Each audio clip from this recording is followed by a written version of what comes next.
যিনি নিরপেক্ষভাবে তিনি কাজ করেছেন, তিনি হয়তো উপস্থাপকের জায়গায় সঠিক ভূমিকা পালন করেছেন, কিন্তু কারো কাছে মনে হবে লোকটা মনে হয় জামাত শিবির, লোকটা মনে হয় আমার না, পিনাকি ভট্টাচার্য, কিন্তু সেই লোককেও আপনি বলবেন জামাত শিবির।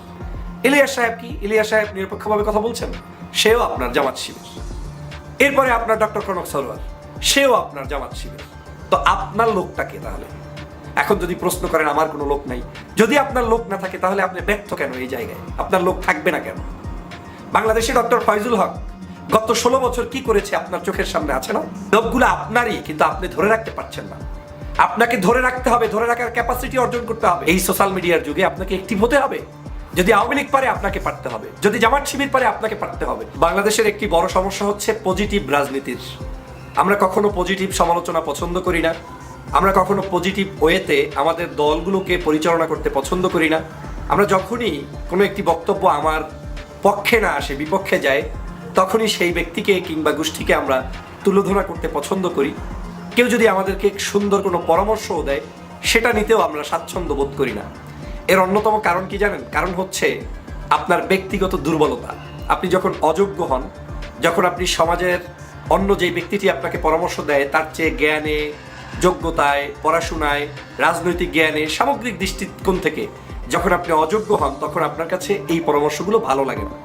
পৃথিবীর কোনো রাষ্ট্রই সফল হয় না যারা পরামর্শক কিংবা পরামর্শগুলো অ্যাকসেপ্ট না করে, কিংবা যাদের কোনো রিসার্চ বেস ওয়ার্ক নাই, যারা সমাজের আমার বিরুদ্ধে কি হচ্ছে, পক্ষে কি হচ্ছে এটা নিয়ে অ্যানালাইসিস করে না, তারা কখনোই সফল হয় না। বাংলাদেশের প্রেক্ষাপটে রাজনীতিতে একটু ব্যতিক্রম এজন্য, বিশেষ করে আপনি দেখবেন নেতারা যারা বড় হয়ে ওঠে, এই নেতাদের পিছনে কিছু মানুষ তৈরি হয় যাদের উদ্দেশ্য থাকে তার পুঁজিপাটটা বৃদ্ধি করা। মানে এক বাক্যে যদি টেন্ডারবাজি, চাঁদাবাজি, সন্ত্রাসী, অপকর্ম এগুলোতে সাপোর্ট দিবে আমার বস, আর আমি তার পিছনে তাকে আবার ব্যাকআপ দিব। এই যে একটি বর্জুয়া রাজনৈতিক কালচার গড়ে উঠেছে, এই জায়গা থেকে বর্তমান প্রজন্মের তরুণরা বের হয়ে আসতে চায়। আর যখন তারা বের হয়ে আসতে চায়, তখন তারা মুক্ত কথা বলতে চায়, মুক্ত স্বাধীনতা চায়, অভ্যাসের পরিবর্তন চায়, রাজনৈতিক স্ট্রাকচারের পরিবর্তন চায়, ভোটের পরিবর্তন চায়, সিস্টেমের পরিবর্তন চায়। যখনই এই জিনিসগুলো চায়, তখনই একদল বর্জুয়া গ্রুপ যারা বিভিন্ন সময় বিভিন্ন শ্রেণী পেশার দলের ভিতরে ঢুকে রাজনীতি করেছে, তাদের হৃদয়টা খুব চূর্ণ বিচূর্ণ হয়ে যায়, কষ্ট পায়। তারা পজিটিভ রাজনীতি অ্যাকসেপ্ট করতে বা অ্যাডজাস্ট করতে তারা কুণ্ঠাবোধ করে। কিন্তু এই কুণ্ঠাবোধের যে কত বড় ফ্যাক্ট তৈরি হচ্ছে, কত বড় বিশাল সমস্যা আগামী দিনে তৈরি হবে, সে ব্যাপারে তাদের কোনো ধারণা নাই। কেন নাই আমি আপনাকে বলছি। ধরে নেন আমি একজন বিশাল নেতা, আমার আশেপাশে 1 থেকে 200 লোক থাকলেই আপনি অস্থিরতায় ভোগেন। মনে করেন বিশাল ব্যাপার, আমার গাড়ির সামনে 200 লোক এসেছে, 200 লোক আমাকে উঠিয়ে দিচ্ছে, মিছিল দিচ্ছে, বক্তব্য দিচ্ছে, কিন্তু এই 200 লোক সমাজের রিপ্রেজেন্ট করে না।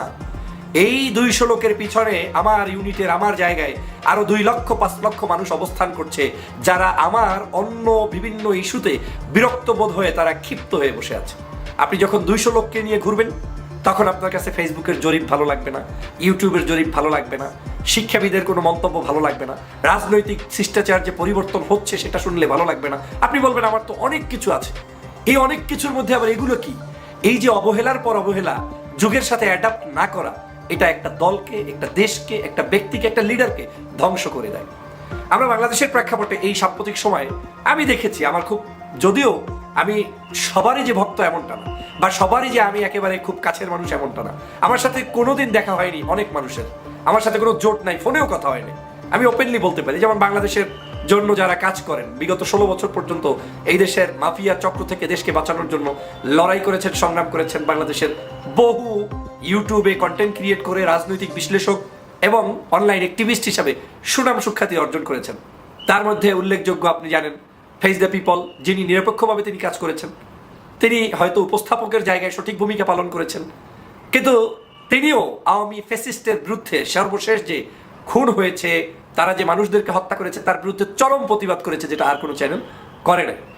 এই লোকটা কিন্তু কোনো দলকে সামনে এনে প্রতিবাদ করে নাই, তিনি করেছেন দেশকে সামনে রেখে, দলের ব্যানার বাদ দিয়ে সম্পূর্ণ নিউট্রাল জায়গা থেকে ফ্যাসিবাদের দোসরদের বিরুদ্ধে মুখ উন্মোচন করে কথা বলেছেন।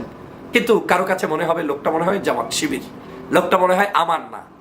নাম্বার 1, আমাদের বাংলাদেশের অনেক জনপ্রিয় একজন ব্যক্তিত্ব, যদিও আমার সাথে সকল আদর্শিক জায়গায় এক নাও হতে পারে, কিন্তু তাও আমি রেসপেক্ট করি এজন্য যে এক হওয়াটা তো সৌজন্যতা না। আমি মতের ভিন্ন থাকবো, সে মতের ভিন্ন থাকবে, এটাই তো সৌজন্যতা। গণতন্ত্রের এটাই তো স্পেস হওয়া উচিত। আমি একটা কথা বলবো, সে অ্যাকসেপ্ট করবে, সে একটা আমার সমালোচনা করবে, আমি অ্যাকসেপ্ট করবো, এটাই সৌন্দর্যতা।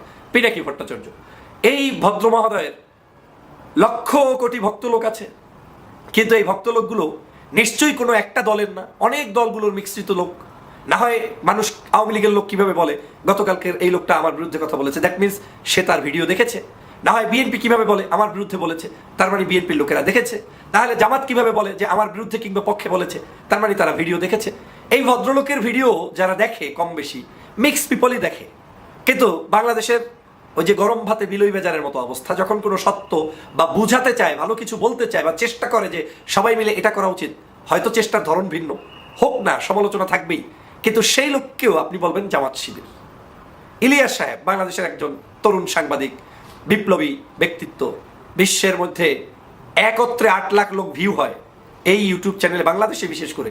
আমার এর আগে কখনো দেখি নাই যেটা ইলিয়াস সাহেবের চ্যানেল থেকে হয়েছে। কয়েকদিন আগে আপনারা দেখেছেন ইলিয়াস সাহেব কি, ইলিয়াস সাহেব নিরপেক্ষভাবে কথা বলছেন, সেও আপনার জামাত শিবির। এরপরে আপনার ডক্টর কনক সরোয়ার, সেও আপনার জামাত শিবির, তিনিও তো কথা বলেন, তিনিও উপস্থাপনা করেন। এরকম করে আমি যদি এরকম আরো বহু মানুষের নাম বলতে চাই, লম্বা হতেই থাকবে।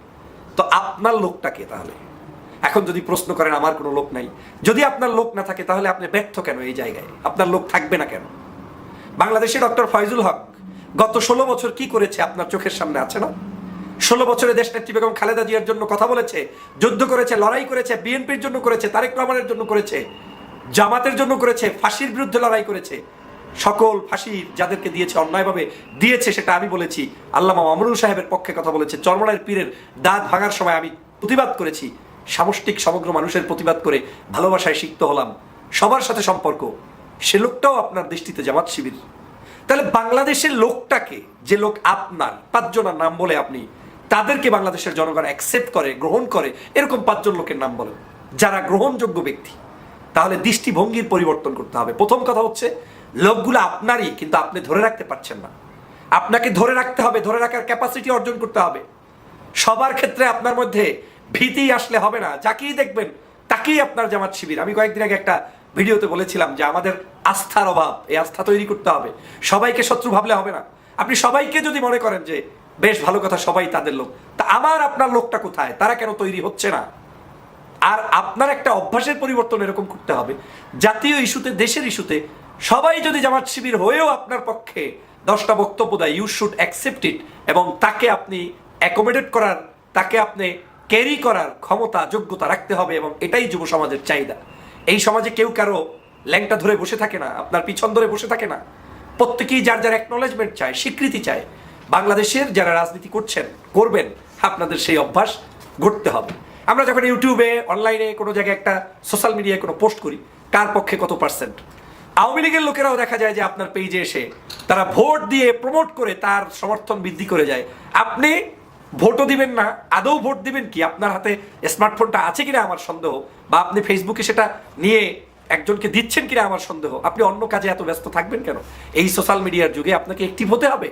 যদি আওয়ামী লীগ পারে আপনাকে পারতে হবে, যদি জামাত শিবির পারে আপনাকে পারতে হবে। এখন আপনি যখন পারবেন না, তখন দমন দশায় থেকে কারো উপরে ক্ষিপ্ত মনোভাব প্রকাশ করে দিয়ে আপনার বিজয় হবে না। বিজয় করতে হলে হৃদয় প্রশস্ত করতে হবে, মানুষগুলোকে কাছে টানতে হবে, মানুষগুলোর পরামর্শগুলো অ্যাকসেপ্ট করতে হবে।